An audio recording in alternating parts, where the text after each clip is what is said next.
Good afternoon, everyone. I'm Dr. Amy Scott, and I want to welcome you to this afternoon's event. This session with Dr. Catalina Florescu is sponsored by Bradley's Intellectual and Cultural Activities Committee, and the other sponsors to this event are the Department of Communication, the Theater Department, and the Women's and Gender Studies program. And so I'm just going to spend a few minutes introducing our speaker before I turn the floor over to her. Dr. Catalina Florescu earned her PhD in comparative literature from Purdue University, and her focus at Purdue during her PhD program was medical humanities. She now teaches at Pace University, and her courses focus on composition, literature, theater, and cinema. She has published 9 books, and she has 3 books under contract. One of them focuses on intersectionality in Romanian theater. She's also writing a book about comedy, and then she is also writing 4 plays in Romanian, and she may speak to some of those projects today if we have time. She is also the organizer of a festival of new plays in Jersey City for the Jersey City Theater Center. And the purpose of that festival is to support the production of new plays by both new and established voices in theater. Her main goal is to foster dialogues that allow communities to open up, to talk about their pain and to talk about their needs. And to quote Dr. Florescu, "There's someone out there to help us ease our pain, just as there is someone else ready to hear our stories." So with that, I'll turn the floor over to Dr. Florescu. Thank you.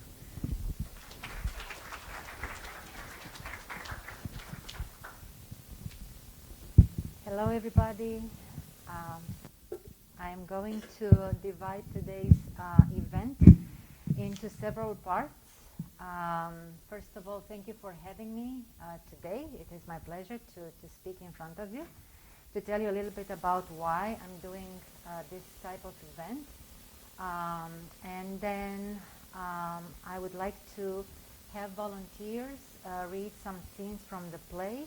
And after each scene, I'm going to tell you a little bit more about that particular scene and why I chose it for today.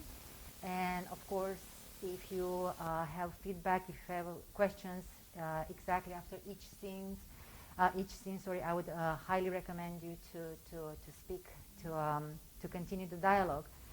And towards the end of today's event, I would like to open the floor for a Q&A session, because to me, it is very important to hear your opinions.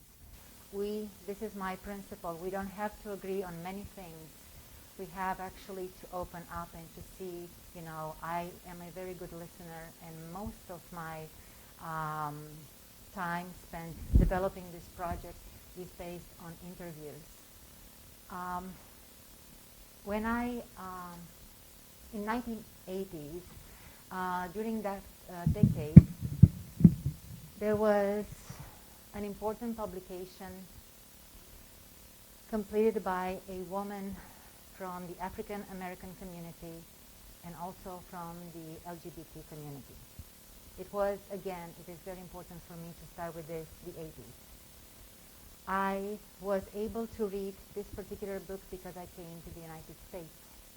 As I was reading the book, I discovered things that I wish I had the opportunity to read when my mother was diagnosed with breast cancer, and eventually she died because of this disease. She died in the 90s, early 90s. In the 80s, translation was available. This is not, a new field. It's actually a very old, prolific field. So a part of me was very happy, thrilled to discover that there is a voice out there who talks about her experience, direct experience with breast cancer, medical communities, disparities within perceptions on health. But another part of me was very, very disappointed, if not quite frustrated and angry, because had there been a translation of this book, I could have read it. I could have, have a different dialogue with my mother. What I have discovered losing my mother was that ever since that moment, I live like in two dimensions. One of them is in the indicative, present, past, future, and the other one is in subjunctive. I cannot stand it. The subjunctive identity is definitely not for me, but it's part of my identity. I cannot deny it, but it's there. So had I known this book existed in translation in Romanian, I could have helped my mother. It didn't help me. However, the way I am structured, the way that I'm built, I am very curious. I want to make sure that I can open up both to the story that I witnessed as a teenager as well as those who are outside of me.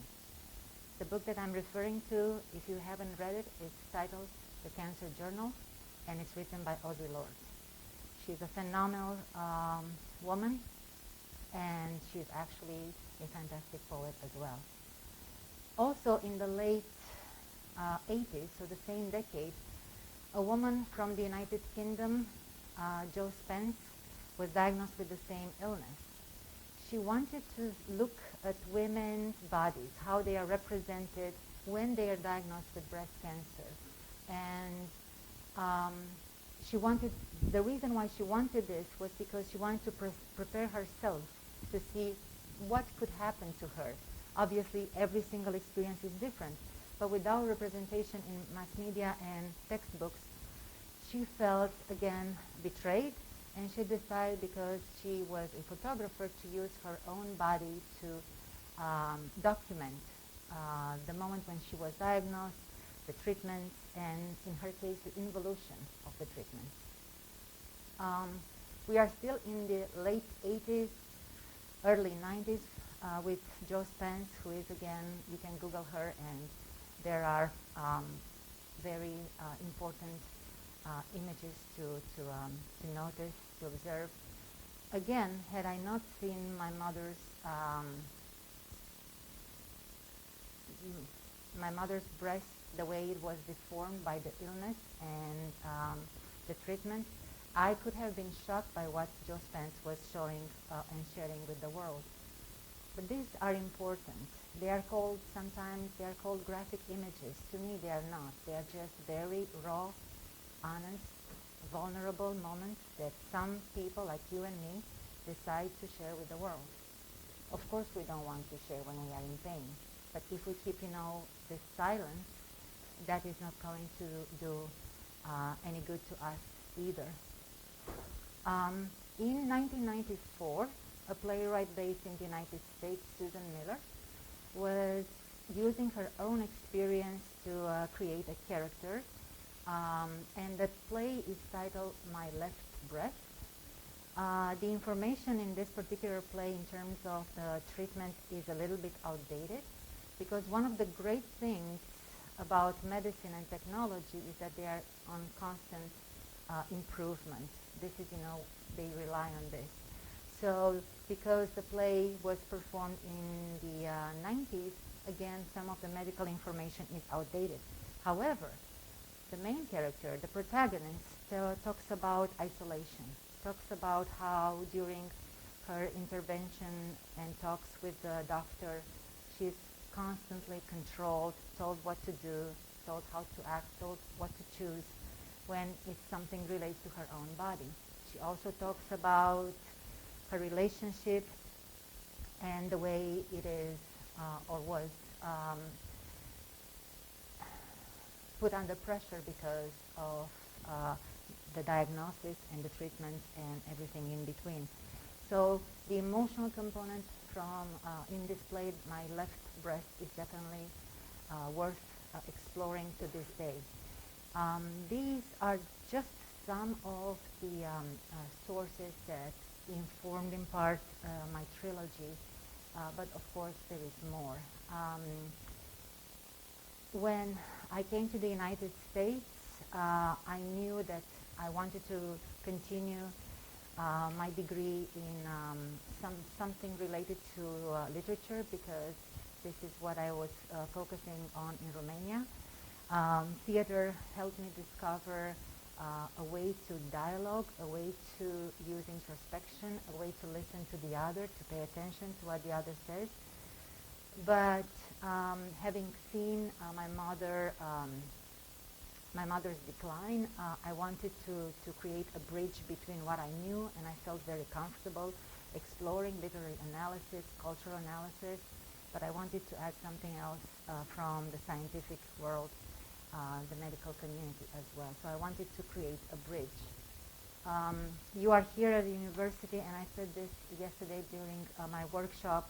When I was a student, I wanted to see what's out there. Probably you know what's your minor, what's your major, you have already decided, but leave room for the surprise. Maybe you want to explore something else.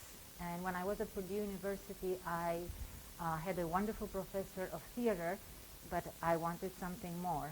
And I met a professor in the visual department, who was interested in exploring the theme from, visual artworks. And I met a professor in semiotics and movement who was interested in my project because when we cannot say verbally, we can still use gestures, we can still use our body to transmit a story, to engage with the other. And the fourth one on my committee was someone who was interested in ancient Greek medicine. And it was interesting to explore my project with his help as well.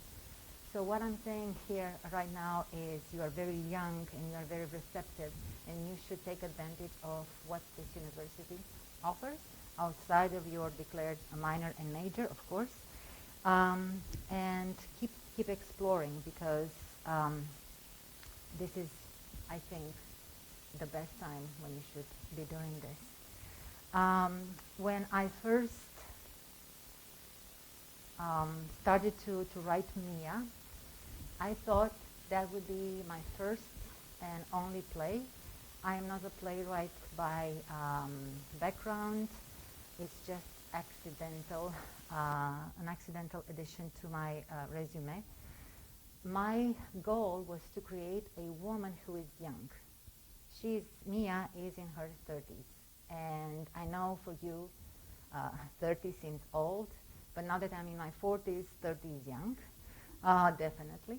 And she's young, and I also wanted Mia to be very educated and to rely on her intellect in most of the cases.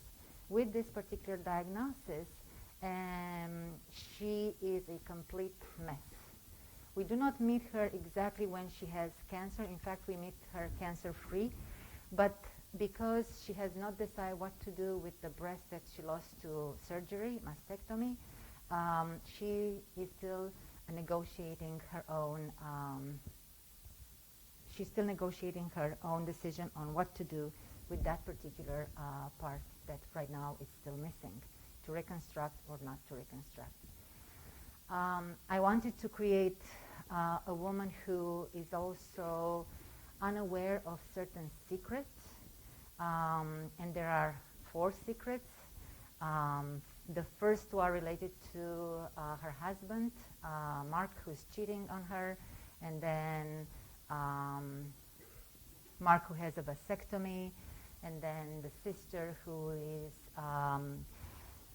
being tested for BRCA to see if she has inherited the faulty gene, and I think I'm missing one right now, but it's fine. I wanted to see how those secrets play within the script and in the dynamic of the characters and what they learn as they discover these secrets.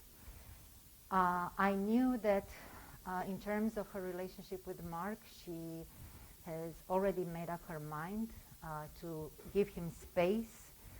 I don't know if this particular marriage ends in divorce, but I wanted Mia to give Mark a lot of time and space to grow up.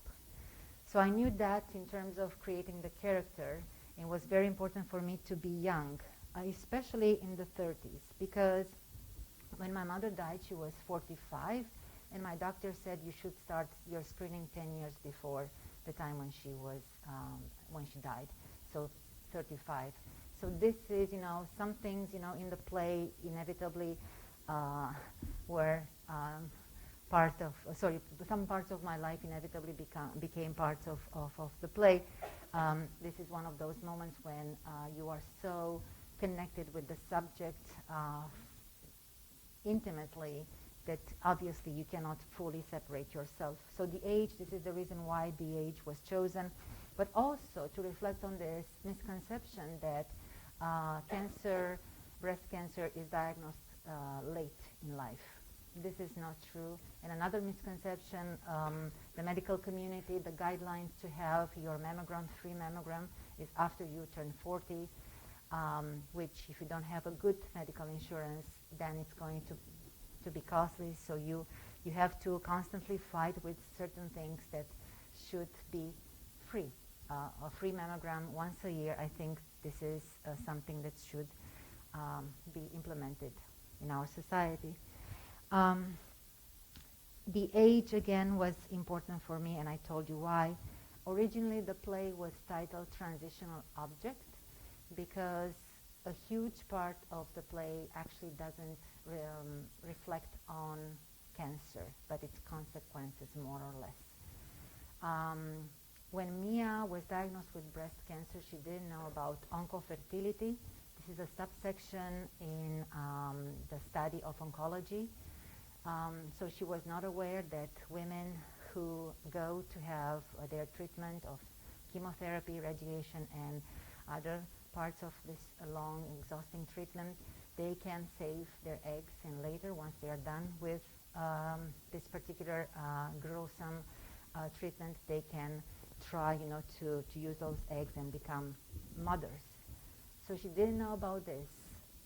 Throughout the trilogy, I point out to certain aspects that are part of the medical community to share those with people like you and me who are not doctors, but who we should be, aware of certain, information. Oncofertility is a relatively new subject in this vast field of oncology. And at one point in the play, Mia says to her sister, well, I didn't know about this. This is the moment that is important for me. Like I said, I wanted this character to be highly educated and to show that in moments like this, when life gives us very hard blows, if we don't know how to open up, if we don't have a support system, if in society or the smaller thing, community, we're not encouraged to speak up, then everything is going to be internalized, and there is one way, this pain is going to come back to us. So I hope if you have a painful experience, if you are observing someone whom you love going through a painful moment, try, to be there for them in the present.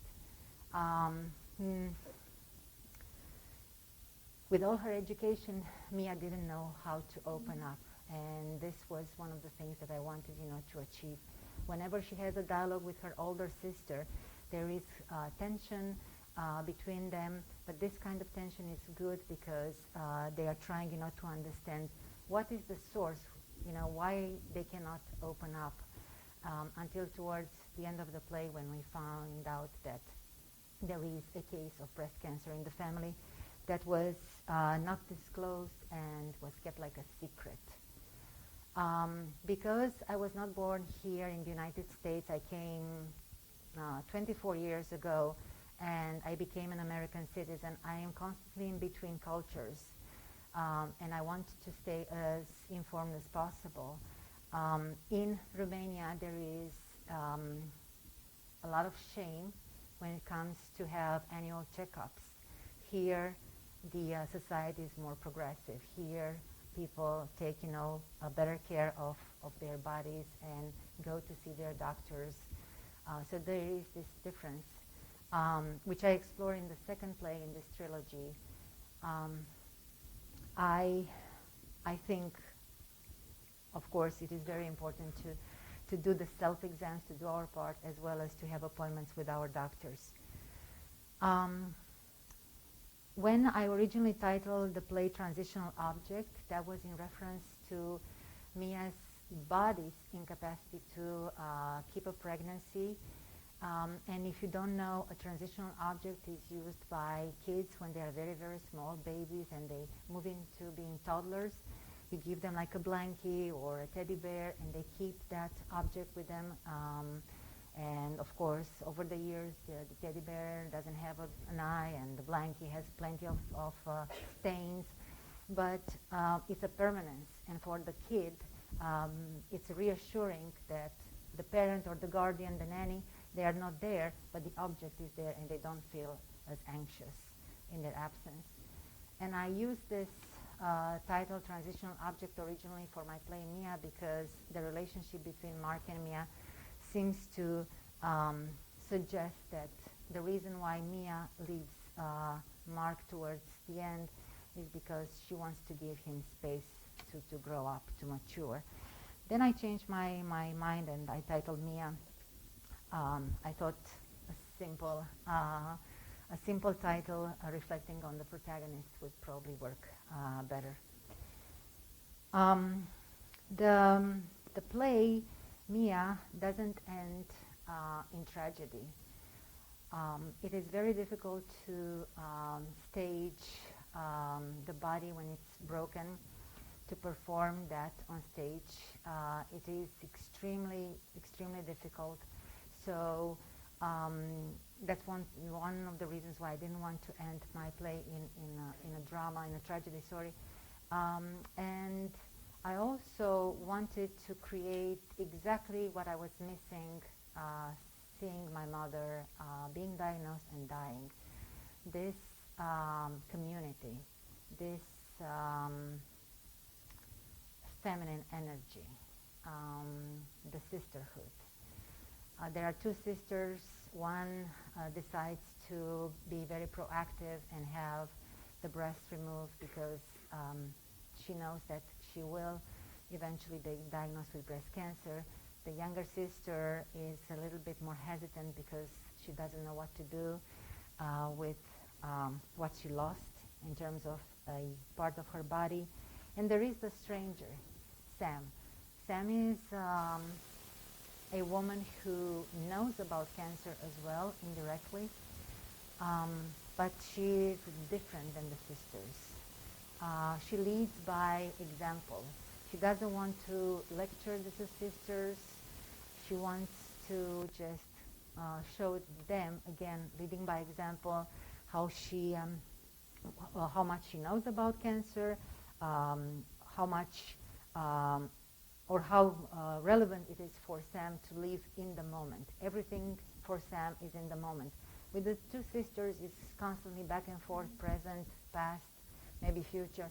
But with Sam, everything happens in the past. So I needed this character to be very determined, to just get up, do her job, and enjoy, her life the way it is, provide for her kids, and do not worry, or at least, not so much. And she leads again by example. She teaches to the two sisters indirectly, not via lecturing, how important it is to be there, to be in the present. So these are just, some of the things that I wanted to share with you about the play. Again, the first version of the play was written 10 years ago, and Mia is going to have its world premiere in New York in November, and it's a collaboration between professional actors and students. For me, it is constantly important to create bridges, and in this case would be, a professional actor will work very closely to students who are during their training phase of their lives, to learn how to use their bodies on stage, how to work with others, etc. The second play premiered 2 summers ago, Snowdrops and Chlorine. In that play, once I was done with Mia, I thought I was done with the entire writing of plays, because again, this was not my intention. But I have discovered that through creative writing, I can explore my subjects better. I can use a different type of language, less strict than the one used in my academic books, and hopefully I could serve the community better than using, analytical books. And when I was done with Mia, again, I thought everything was over. I wanted to say many things through this play, but then I won a grant in Romania, and they wanted me to start a new play. And by then, I knew that breast cancer is not an illness that is diagnosed to women exclusively. A few years ago, I interviewed men who were diagnosed with breast cancer. They told me about friends dying because of this illness. They told me about self-exam, how important it is to be represented in mass media as well. They are just 1% of the people diagnosed with breast cancer. But again, since we have a diverse audience today, just be aware this is not a gender fixed illness. Breast cancer can happen to anyone. So do your part, do the self-exam, which is easy. If you don't know, there are several tutorials online. Find, the time when you can explore your bodies. And if you notice something, obviously make an appointment to the doctor. If you don't know how to do it, maybe you have a friend, a very, close partner, and that could help you as well. Don't be ashamed. Of course, we wear clothes for a certain reason. Nobody wants to see us naked. But in intimacy, it is important to be relaxed, to know that our bodies are not perfect. The title of today's presentation is Whole Women, because this obsession on what is whole, we need to revisit, and we need to be real for once, mature and real. So instead of whole women and obsessing about perfection, what we want is to be functional for the longest. The themes that I explore in Mia, again, are not necessarily the theme of the body that breaks because of breast cancer, but the theme of femininity, the theme of marriage.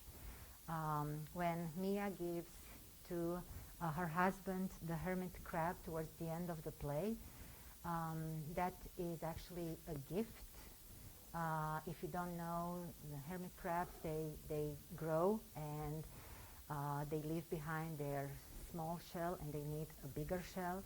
And there is that moment in the play reflecting on we must tend to our wounds.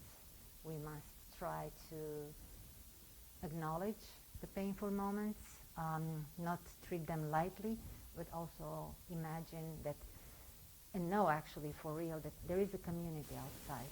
There is definitely a community outside ready to adopt you, just as they adopted me. I hope nobody in the audience goes through this phase of indicative, using verbs in the indicative and using verbs in the subjunctive, because they are to this day very they are not useful. So I hope just I hope you will experience loss very late in your lives. The second part of today's presentation is going to invite you guys to read scenes. The best way for me to talk about this otherwise difficult subject, I understand and I feel you, is to stop my lecture part and just go into a workshop of sorts. There are 4 scenes that I selected for today, and all you have to do is to read them, and then after each scene I'm going to say a few words, or even better, if you have a question, you can ask me and I can hopefully answer your question. So Kevin, we go into the first scene. You will see it projected, and basically it's Mia, and the doctor is on his way out. So this is the first scene. So I will need someone to volunteer to be the doctor, saying this very short line. Can you see? The ones who are going to volunteer, yes. First I need 2 hands in the air. So first I need that. And then, yes, they would need to come here, so they will face you. Who wants to volunteer to help us out reading the scenes? And I will give you, the script, so you will have a script in front of you. We need to. Thank you. Good job. Okay. Oh, okay.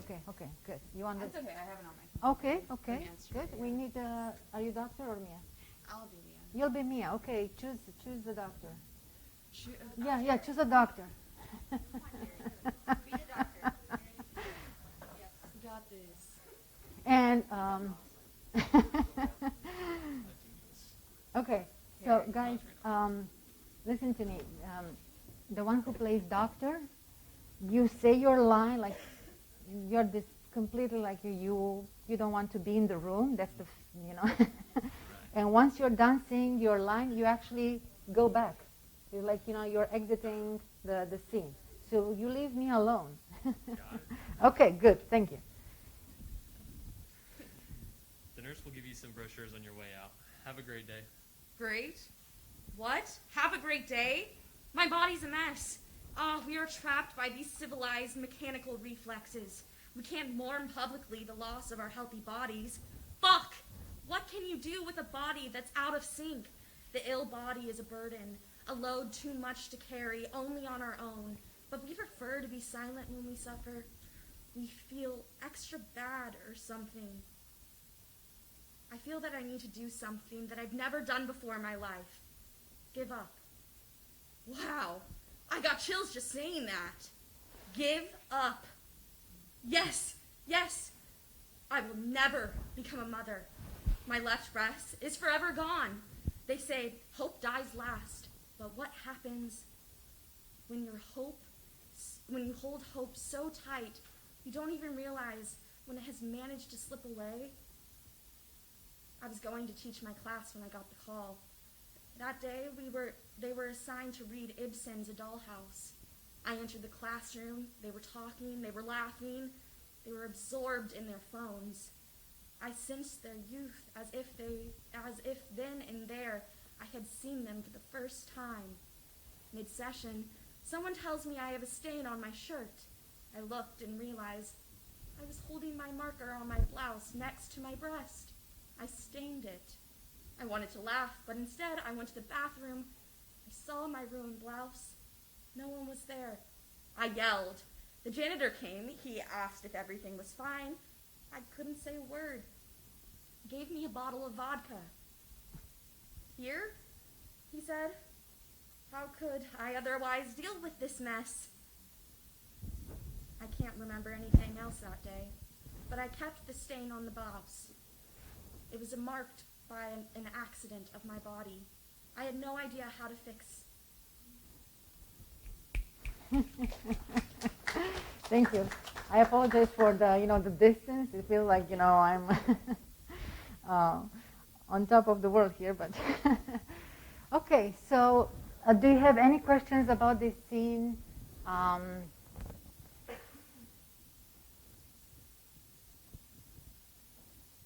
Yes.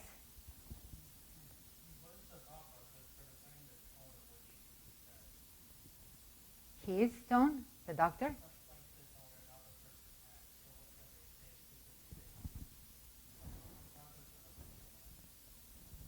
Okay.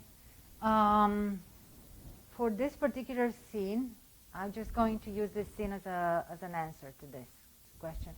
For this particular scene, I was thinking about because Mia is finally realizing she should stop torturing herself with this, a desire that she has to become a mother.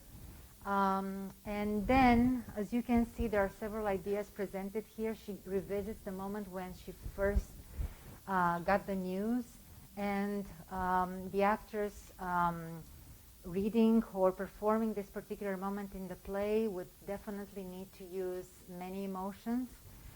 First, she's really annoyed with the doctor because of everything else that happened in the scene. This, great, and she realizes I'm just doing this reflex. We are constantly doing this reflex to engage in polite, conversation. But then she goes to realize, to have this realization. And again, your colleague did a great job, because this is, the first time when she's reading out loud.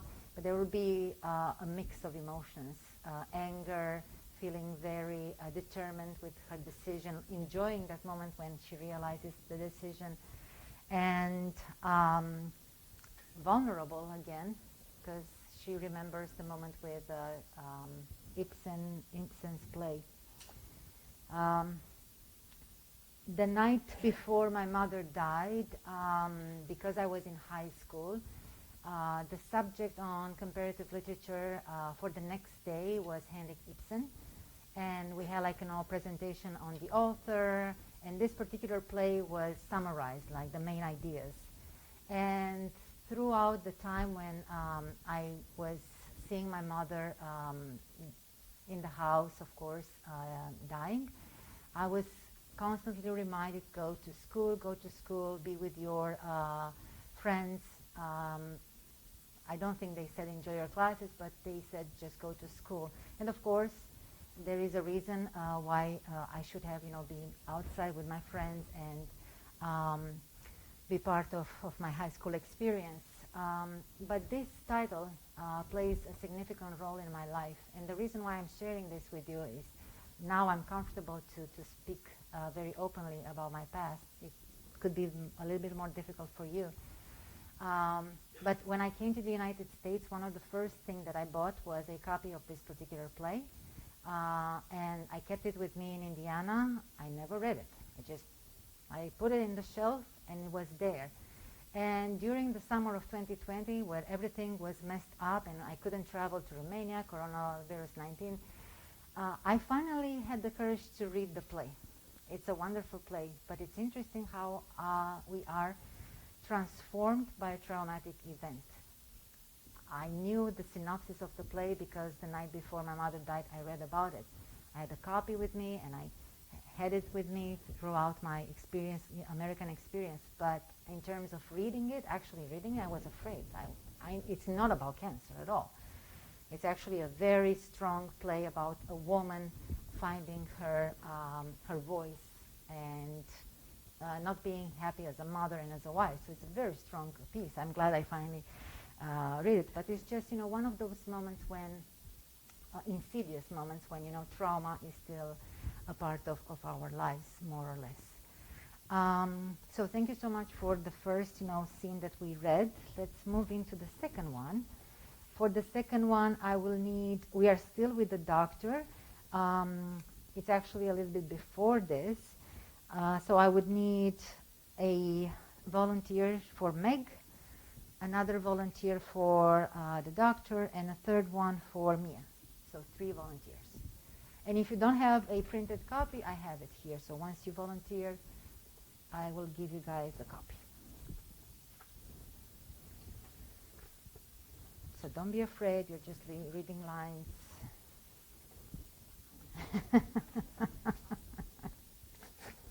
It's good to have your yeah, you will have a copy. It's good to have your professors with us.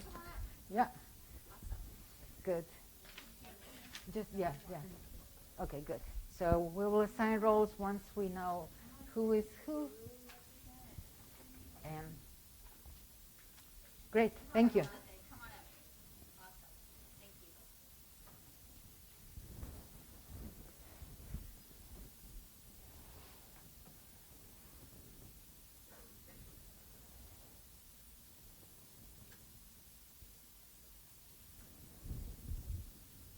Okay, so would you like to choose a role? It's up to you.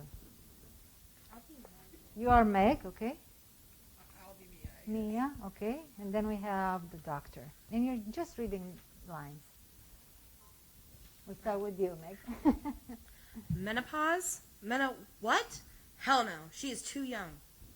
There are recorded cases of menopausal women in their 30s.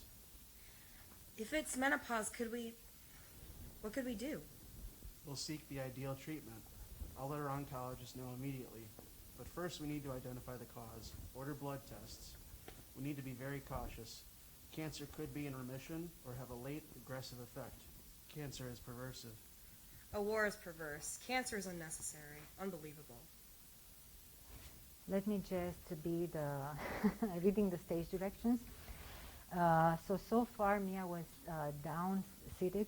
Mia sits up and starts touching the images with pregnant uteruses. Then she moves in front of the mirrors, which distort her bodily contours. She is successively smaller, then taller, fatter, and thinner. Then she imagines her body being pregnant, touches her imaginary pregnant belly with affection. Her hands migrate toward her lost breast. She is devastated. The actress should embody this devastation. She turns away from the mirrors. When she talks, her sister and the doctor seem to be in a trance. Want to know the truth? I haven't felt like a woman lately.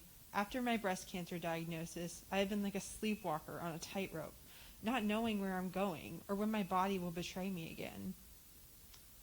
I have never liked periods, but nonetheless, there's something fascinating about them. For one thing, they flow. They are warm and lifelike. They are soiled and lifelike. They are cyclical and lifelike. A part of me thought I was pregnant. I've gained an inch or two around my waist. I know that because I've designed a dress. I did not dream that. No. It was real.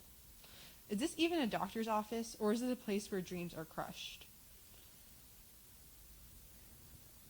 Dear Mia, sometimes we gain a few pounds without a change in our diet. That is a part of our fluctuating metabolism. We feel sensations that are not actually happening because of our imagination or autosuggestion. Thank you. Thank you so much, guys. Thank you. Okay, I'll just have this back.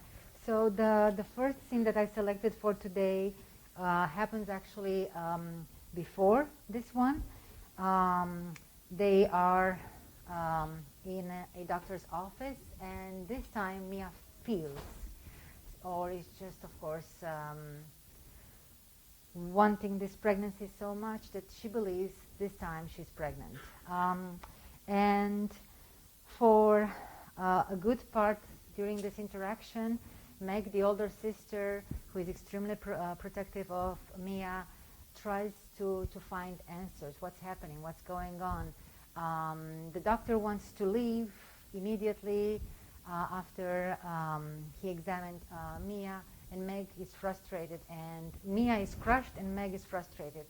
So the scene ends with the two women trying, to represent the body of one woman, again, solidarity, confronting the doctor non-verbally, just, through gestures. Mia, this is a moment, again, important for me, because I forgot to mention before when I was telling you about how I started to write this play. Some of the things that Mia says in this play are things that women hear on a daily basis. I think it comes, when we are born. It's the package for women. One day we will become good mothers, and one day we'll become great wives, and this, that, and the other. And she's an educated woman, and again, she knows that some of these things she internalized, but also she feels them foreign. They don't necessarily represent who she is. So here, this is another moment of another step into her realization, what she wants as a woman. She hasn't reached that moment in the play when she says, that's it, I give up. When we say I give up, it tends to have a negative connotation, but she wants to use it differently. She wants to empower herself first and foremost, and then hopefully the others. I give up torturing myself. That's the full sentence there. I give up trying to become a mother and nothing happens. I want something else. So the scene is before this realization but she wants to share with the readers and the audience how she felt these years. And I know I wrote this, but every single time when I read the line, "I am not a woman," I'm thinking again, what does it mean to be a woman? How do we construct this noun? How much we internalize from what we hear around us, in books that we read, in interactions that we have with other people, and how much is actually what we truly believe a woman is. So that was the second scene. In the interest of time, I may skip scene 3, and we can go probably to, let's go right now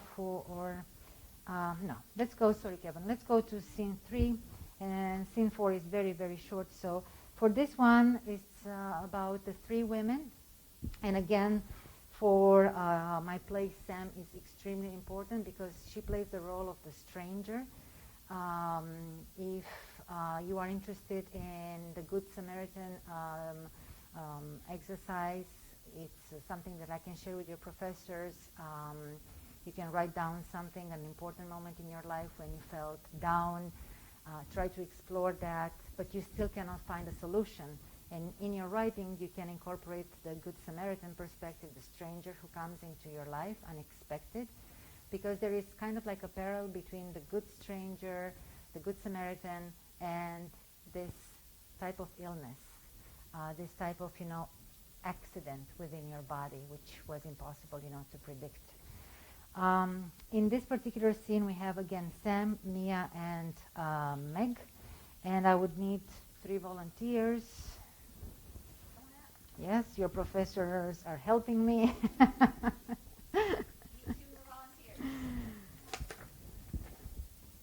And let me give you this. Great. We need. I can give you. Yeah. Well, very good. Who were you before? Meg. I can give you a copy if you want. Guys, pay attention. It printed weirdly, so whenever someone says a line, make sure if you are Meg, make sure you say that line. Yeah, it printed. I don't know. Okay. Sure.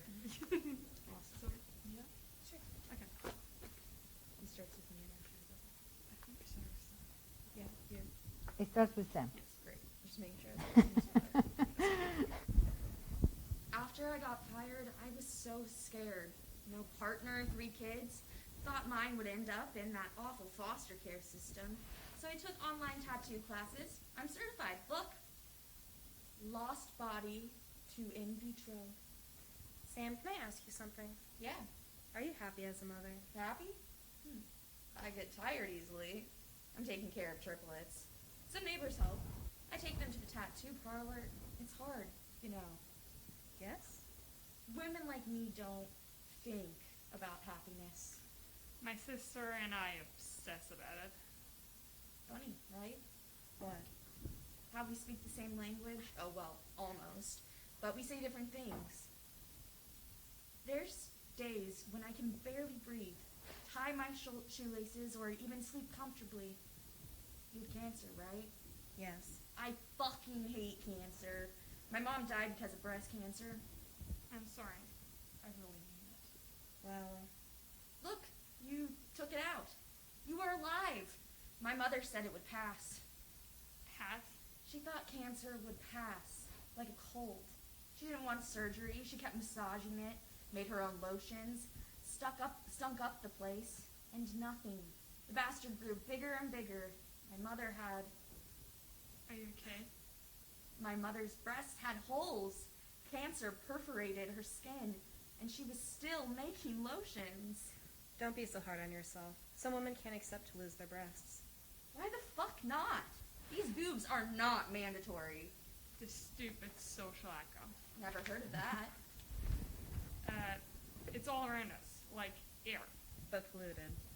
non-breathable. Slow down, I don't follow.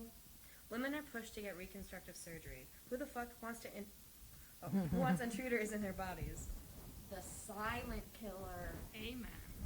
Fuck the social echo. Bodies break. End of story. Then roll the credits. You have residual. What does it say? Residues. But you can say Residues. Maybe residual you have to anger, grind it's after fine. here. You have residues of anger. I just can't deal with women fighting with themselves. Don't we have enough to put up with? Sure. Go look in the mirror. You choose a bold tattoo. Dignity. Thank you, my lovely actresses. Now, at one point, again, the two sisters, the highly educated sisters, they speak about the social echo, which is something that, again, is a constant in our lives. And Sam experienced the social echo. She doesn't need to know its terminology. She knows about, from experience. So again, one of the things that I'm trying to do in my work is to talk about how we can open up communities, how we can engage the others who don't have the privilege to be in schools to get the education, but they have their life experiences. So this is one of the moments when, again, Sam doesn't lecture. Sam tells the other two women about what she saw in her household. And maybe it's science fiction for some of you, but there are people who do not believe in a diagnosis, and they try, to fix their bodies by hearsay, and this is something, again, not science fiction. Most of the things in the plays are based on interviews with people from here, the United States, as well as my country of birth, Romania. What I wanted here in this particular scene is to show the readers and the audience that Mia has moved on. She decided to just have a tattoo. Again, there are women who decide to have reconstruction, and that's perfectly fine. And there are other women who decide to go flat. That's the name of how they want to even be called. So this is a personal decision, not even a doctor's, but a decision that a woman must make in her own name for the interest of her own body. The last scene selected for today is with Meg and Mia, the two sisters. So again, the last two volunteers.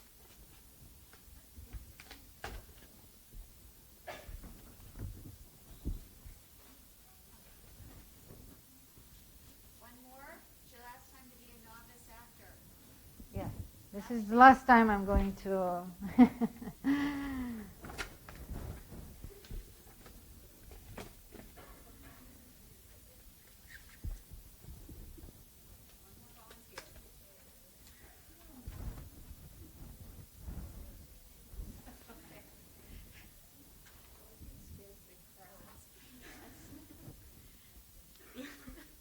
Okay, great. So you decide which lines to read.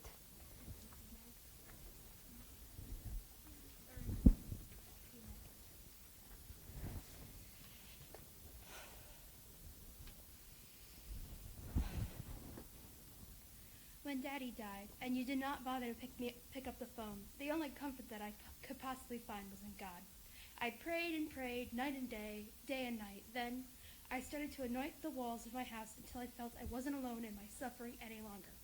I was protected and finally at peace with my once tormented soul. Basically, you found a shortcut.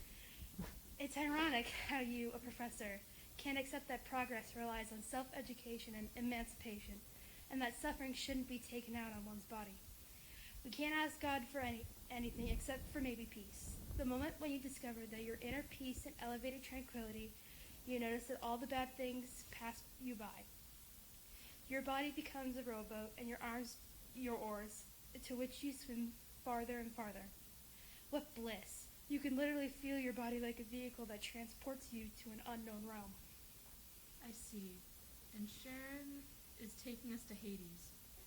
Let's try together. Okay, thank you so much. I like how you said the line. So again, the Two Sisters is also with a little bit of information from my own life. I have an older sister, and something transpired in this, not only in this dialogue that you see between the siblings, but also throughout the play. The interaction between Mia and Meg, again, intense at times, complex, but the base is love. That's, the ultimate thing. They fight. If you have a sibling, you know how that is. And I think, these are good fights, so to speak. The reason why I chose this to be my last scene, and then I'll show you guys a clip, is because of the last word there, together. What she wants, Meg, and what I want is to try to invite you to find that togetherness. Whether it's someone blood related, or is a stranger, or is an author in a book, or I don't know, you like to watch movies. There is that someone out there to listen to you, to create that moment of togetherness. Because again, I was very alone in absorbing the news of my mother. We were part of a very loving family. There were 4 women in the family: my grandmother, my older sister, my mother, and my father. An extremely loving family who was shattered into pieces because we didn't know how to open up. And each one went into different directions. Eventually, of course, we found our way back. But this togetherness doesn't and shouldn't actually happen only in our or within our family members. There is a community out there. And I found it, and I'm hopeful that you will find the community of togetherness as well. Kevin, can we please go to the clip? The clip that I'm going to show you guys is from the second play. So let's watch it, and then I'll talk a little bit about it. One day, my sister was delirious because of her advanced cancer, metastatic.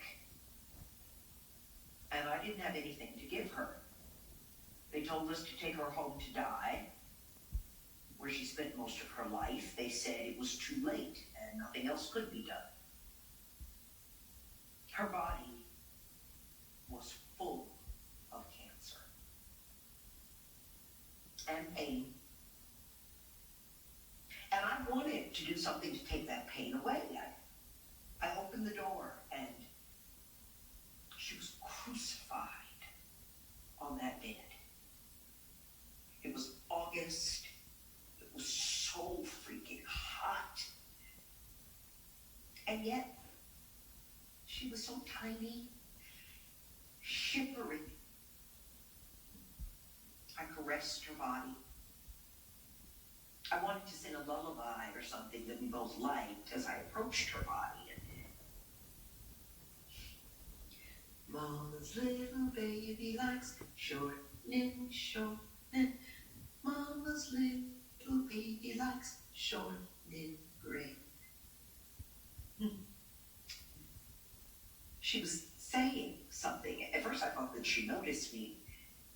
I thought she wanted to tell me something because she hadn't spoken in days. I was so happy. But she didn't recognize me. She was delirious with pain. She said something about some wolves. They were chasing her, and I asked her, "Are you okay?" And I mean, how in the world could she be okay, right? But, when we have no idea what to do sometimes, my sister is telling me about these hungry wolves that were running after her, and I touched her skin, and her skin was so dry, she couldn't move. She was in agony. I went to the hospital, and I demanded to have a nurse sent home. And they told me that they were understaffed. They gave me a vial of morphine and instructed me how to administer it to my own sister. I wasn't a nurse. I came back home, and I sang to my sister her favorite song. Mama's little baby likes short knit, Mama's little baby likes short knit red. And I poured morphine into her veins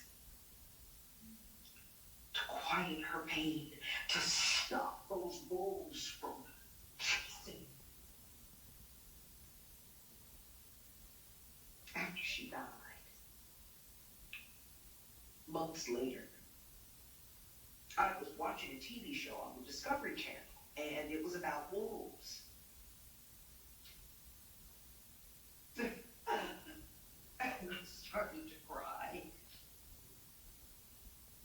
I finally saw the wolves that were running after my sister. It's funny how the brain works, right? I had goosebumps all over my skin. My sister's cancer was so advanced that these wolves were actually trying to eat what was left of her,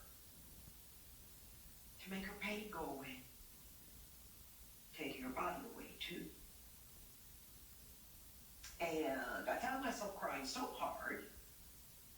I heard a knock on my door, and it was my neighbor, and she says, "Are you okay?" And I collapsed in her arms. We went out for a drink, and I told her about my sister's cancer and about my own genetic test. I told her to go back home, undress herself, and touch every inch of her body. Call the doctor and ask for a mammogram. I told her to touch and love her body. As we were deep into our talk, I saw two men approaching me, and one of them was a foreigner. He came as an exchange student, and, there had been civil war in his country, and he decided to stay here. He had learned our language in a beautiful accent. And I asked him to repeat after me what I was saying. And it was as if I asked him to repeat after me cancer. And it was as if hearing him say cancer for the first time, because he was saying it differently, I realized that this illness is always new. We dive into the unknown every freaking time, and it's not our fault that our bodies break. I made call after call after call after call, and now it's official.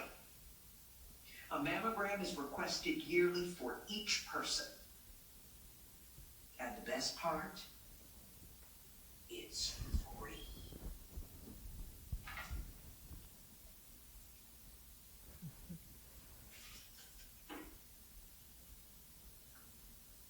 Epilogue. One of us. No, that's it. And the epilogue would be with me. Caroline Clay is a wonderful actress, and at the time she was taking care of her mother in a hospice. I told her about the project, and she said, yes, it is painful for me because my mother is dying, but I understand, and I want actually to work with this new script.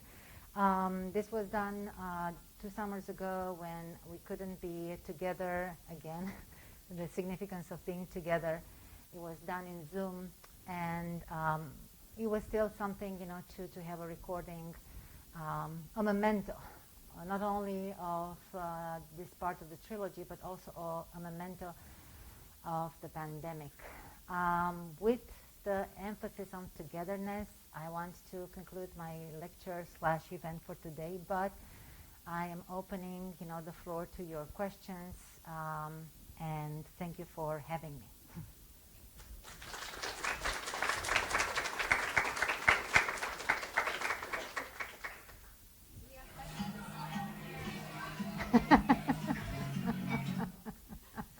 That was good. That was good. That was needed. I can bring the mic if anyone has questions, or you can just be really loud.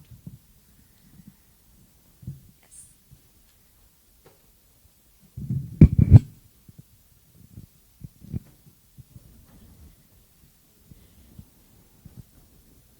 Thank you so much for your talk. I'm really interested in the scenes that you showed us women talking about, women shouldn't be fighting themselves. My body betrayed me. You cut out the cancer. I'm really interested in the discourse around breast cancer and how we so often in this country talk about the battle against breast cancer, the war on breast cancer. Women who are BRCA positive talking about being ticking time bombs. Their bodies have turned against them. And I guess I'm kind of concerned that the way we talk about it turns us against our bodies. It makes us feel maybe like our bodies are our enemies. So I wonder what you think about that. And also I'd be really interested to hear about how it's talked about in Romania. Okay, thank you for the question. The first part of the question, I agree with you. One woman whom I forgot or didn't want to mention today is Susan Sontag, who also died because of different type of cancer. And in her books, she talks about victim and victimhood. And she recognizes the importance of acknowledging our pain and what's happening with us. But she was inviting those who go through a life-changing event to not consider themselves as a victim, because all the examples that you used come kind from the war zone, and we are not at a fight with our own bodies. I don't think that, or at least I do not embrace that philosophy. I like when Sontag says we again must acknowledge our pain, but try to veer into different direction than to think about victimhood and think as victims. Because there is, again, an insidious way of our brain, how it internalizes ideas. I would also do not recommend to go in the opposite direction and ignore the pain, that everything is fine, and with that I'm probably moving to Romania. There is a shame associated with certain illnesses. People do not, to this day, people say, "Oh, what's wrong with you?" when you have a life-threatening diagnosis, and they would say, "Well, they are investigating, it's like a cold, it's something, everything will be fine." Because again, with certain illnesses, certain diagnoses, there is a stigma associated immediately. So my suggestion again is to try to see, to put down the words. If you hear something life-changing, whether in your bodies or the ones around you, to put some words. There is a good free associating game that you can play in writing.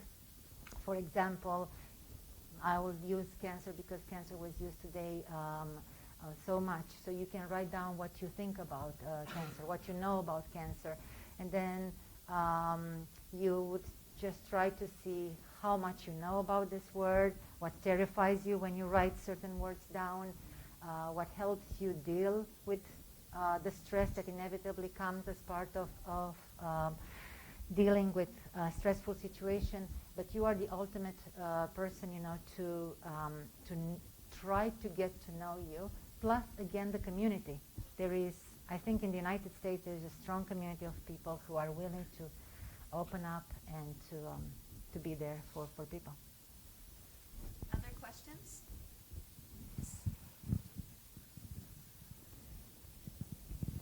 And there, thank you again for coming out and speaking with us today. I just wanted to ask you to go a little bit more in depth on why you decided to have that scene with Mark and the doctor when he wanted a vasectomy and make it so aggressive in the end. I was wondering what your intent was with that. Yeah, which I didn't choose for today. But thank you for reading the play. The play is based on, if you are in creative writing, there is obviously not a given formula. We are not robots, but certain things are definitely used in composing and structuring my play. And one of them is about secrets, how we find out about secrets and how we deal with those secrets. When Mark chooses to have this decision, he is definitely doing this without consulting his wife. The scene that your classmate refers to is part of the 3 offstage moments in the play, which are meant to be kind of like nightmares more than anything else. And they interrupt the structure of the play to bring into discussion other moments that we sometimes think we bury underneath a rug, but they are there, part of our lives. So the moment with the vasectomy, again, is happening off stage. We have access to it because we know the text, or we have the text in front of us. But it's one of those moments that seems completely not engaging with the main plot, not engaging with what Mia is struggling in a way. And his decision is in part to end this whole motherhood, but he takes that decision without informing her, which of course is going to be another hard blow to Mia. He needs time and space to grow up.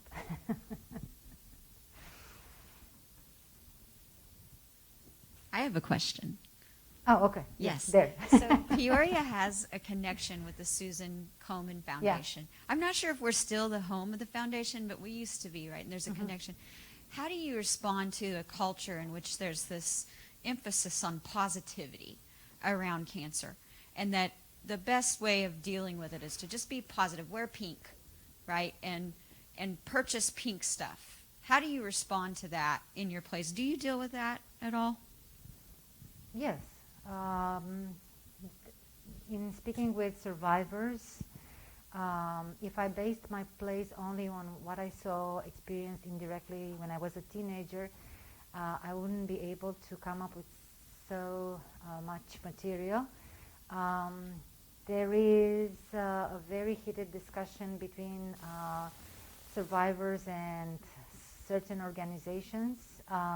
Sometimes they feel they are misrepresented. Sometimes they feel, the survivors, they feel that these organizations / corporations, they don't actually aim for what survivors mostly need, which would be, for example, an open discussion when to have mammograms and how much should we pay for mammograms. Another one would be all the treatments involved. It's not just the treatment for cancer itself, it's therapy.